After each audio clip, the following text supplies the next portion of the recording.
Human beings have so many excuses, it's unbelievable. You know why? Because you watch the news too much.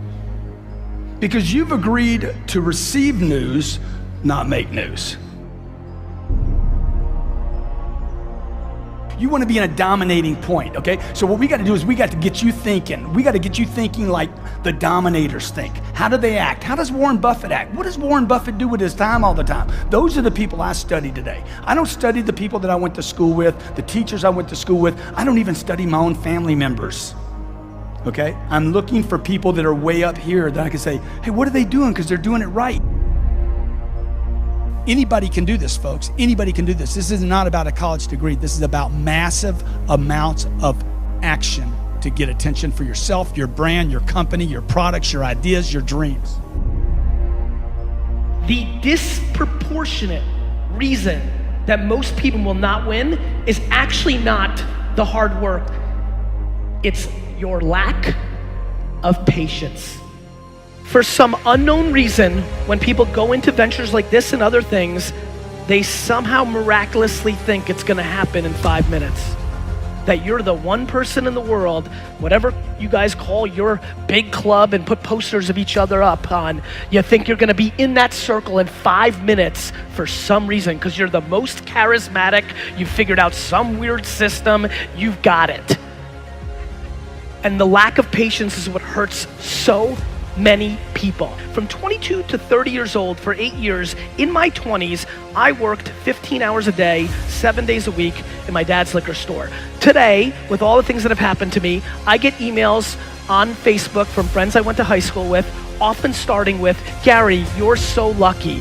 I reply to every single one of them, all of them. I am super not lucky. Let me remind you, Rick, remember when we graduated college and you went to the Jersey Shore every weekend and hooked up with chicks and drank beer? I worked. Stop doing the things that you know are wrong that you could stop doing. What are you doing, man? What are you doing? You know what? Most people are going to spend more time in their life working than any other single thing and not being successful. The point is what? Dominate. Whatever you want, you got to commit all the way in and think in terms of domination, not a spectator. You don't want to be a spectator, folks. Spectators pay, players get paid. Look around you, and what you see is average everywhere. Average has become an epidemic. You don't have people living up to their potential. You have people doing almost nothing, people retreating, backing up, people that are lazy, people that have checked out, people that are waiting for handouts and crumbs and think that will give them security. Look, now is the time to start again. Your security, your family's security, your future is left in your hands. Your destiny is yours, not someone else's. Nobody else can do this for you. Nobody else can do it for me. Now is the time to start again. I came from a horrible background. I got called nigger every day of my life growing up, lived in a small town. Got my first car, they spray painted nigger, we're gonna kill you on it. So I was just an insecure, scared kid. And the only way I could find myself was through putting myself through the worst thing possible. How do you find and cultivate that drive? Like, there is a kid right now watching this, man, and they feel like you felt. They feel lost, alone, broken, stupid, lazy, like they're never going to amount to anything. And what you're talking about is the closest thing to a fucking superpower that this kid has ever heard. And right now he is on the edge of his seat. How does he like force himself to take that first step? I'm very fortunate that I grew up in a time when there was no phones and there was no social media. And I suggest, yes, I'm on social media on a very limited basis because I have a story to tell, and it's a great platform. Use it as a platform, don't use it as your life. My biggest advice to give everybody in the world is, like I say, we live in an external world. Everything is you gotta see it, touch it, it's external. If you can, for the rest of your life, live inside of yourself. Stop listening to people who are calling you fat, gay, transsexual, nigger. Everything that is makes no sense. All these insecure people putting their insecurities on you, you gotta flush it out. You gotta just be whoever the hell God or whatever the hell you believe in. If you believe in nothing but yourself, I don't care what it is. You gotta take everything and throw it away. You have to believe in one thing, and that is yourself. And I'm not saying don't believe in God or what you believe in, but right now, for you to find greatness in yourself, you're not gonna find it by looking in a book or by even hearing me. I may give you the spark, but you've got to go inside yourself to find it. And that means you gotta be quiet. Shut the fuck up, go in a room, stop talking, search your soul, search your mind, search your abilities, and you'll find it. But if you're not looking for it, you won't find it. So you gotta go start your journey. And the journey starts with you finding, why the hell am I here on this planet Earth? Why am I here? And if you don't know that, you will live the rest of your life searching, always asking the question, why? For me to become the man I wanted to become, I saw myself as the weakest person God ever created. But I never blamed God for anything He did to me. So I wanted to change that to be the hardest man ever created. Am I that? I don't know, but you had to have a goal. And my goal when I was sitting there, not going to school, being bullied, having no self-esteem, my goal was the only person that's gonna turn this person around is me. The only way I can turn it around is put myself through the worst things possible a human being can ever endure. And that'd be the only way that I can build this brain to handle anything that comes in front of it, callousing my mind through pain and suffering. Greatness isn't running 200 miles at a time or doing 4,000 pull-ups or being a SEAL. Greatness is whatever the hell you dreamed of in your own mind. You gotta first see it. You gotta first create this vision in your mind.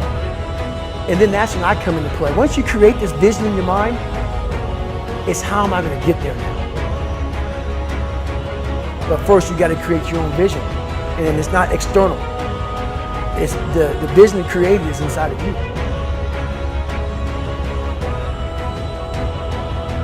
Look, when your goals aren't big enough, when you're no longer sold on your vision, your purpose, your mission, the symptoms of losing interest, what many call burnout, are experienced. Anytime you stop reaching for massive success, the next thing, you start settling in, getting comfortable. Listen, settle? Oh, I just want to settle down. Dude, why don't you just decide to hate your life every day? See, that's when you start having problems, when you start settling. That's why comfort and complacency are everybody's worst enemy. The only time I've ever gotten in trouble in my life was when I was bored, complacent, when I was settling. Now is the time to start again. You need something that is brutal, is difficult, is hardship. It knocks you off center. It makes you feel bad, because in the process of rebuilding and clawing back from that, climbing up, then you can become something. But unless you've been tested, unless you've gone through the ringer, you've got no hope. So how do you take somebody that you love and force them through that? And I think that what you've done is maybe the ultimate expression of that, which is how do you put yourself through it? Right? You didn't have to do any of that. So in the end, what would your advice be to that 16-year-old kid who's staring in the mirror, does not like what he sees, but is still running from adversity?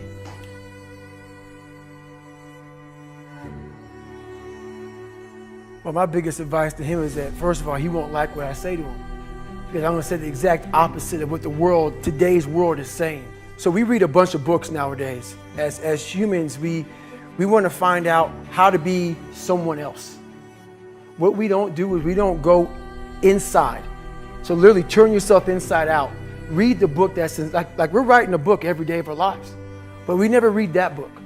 So what I would challenge this young man or young woman to do is you have to look inside of yourself to see what you really want. What are you passionate about? We use these words and these little phrases of only the strong survive and all this other crap. They're all just fucking words. I get so tired of hearing people just talking. Like right now, someone may think Goggins is just talking. You don't know me. So when I speak from passion. I speak from experience. I speak from suffering. I have to tell this young man or woman that the only way I believe, and this is my experience in life, The only way you're ever going to get to the other side of this journey is you have got to suffer to grow. To grow, you must suffer. And some people will get it, and some people won't. But they have to see what their journey is to start their journey. Several people live to be 100 years old, and they have great lives, and they have great kids. Their kids go to college and all sorts of stuff. But somewhere in their life, there was a point where they had a decision to make. They can go left or right on this path. Left was the easy route. Right was the hard route. A lot of people take the easy route. And they had a good life that way, but the better life was going to the right side. And you may have 20 years of pain and suffering to get past it, but a lot of us die never truly starting our journey. And I would tell this young person, you gotta start your journey. It may suck, but it will come out the other side where you're coasting. Every day, we're seeing who we are as people. When I was growing up, I lied for people to accept me because I didn't accept myself. So I would make up stories so then you would accept me into your world. I would, everything I did was for someone else to like me. It wasn't until I started reading my own book about how pathetic I was as a human being. I could blame my dad, I can blame kids at school, I could blame having health issues, ADD, my mom not being around. Great mom, but she was doing her thing. Right. I could blame a lot of people. And that's the book I was reading. And I put it off on everybody else. It wasn't until I said, you know what, for me to fix this, I gotta read what the fuck is wrong with David Goggins? Not blame anybody. Read my book and say, okay, I'm afraid of my shadow. How can I overcome that? Go in the military, get your ass kicked, do things you hate to do, be uncomfortable every fucking day of your life. Roger that. I'm not the smartest kid in the world. Okay. Instead of somebody saying, oh no, you're smart. No, don't say that to yourself. I said to myself, no, I'm a dumb motherfucker. Okay, roger that. How you get smarter? Educate yourself. So the things that we run from the truth.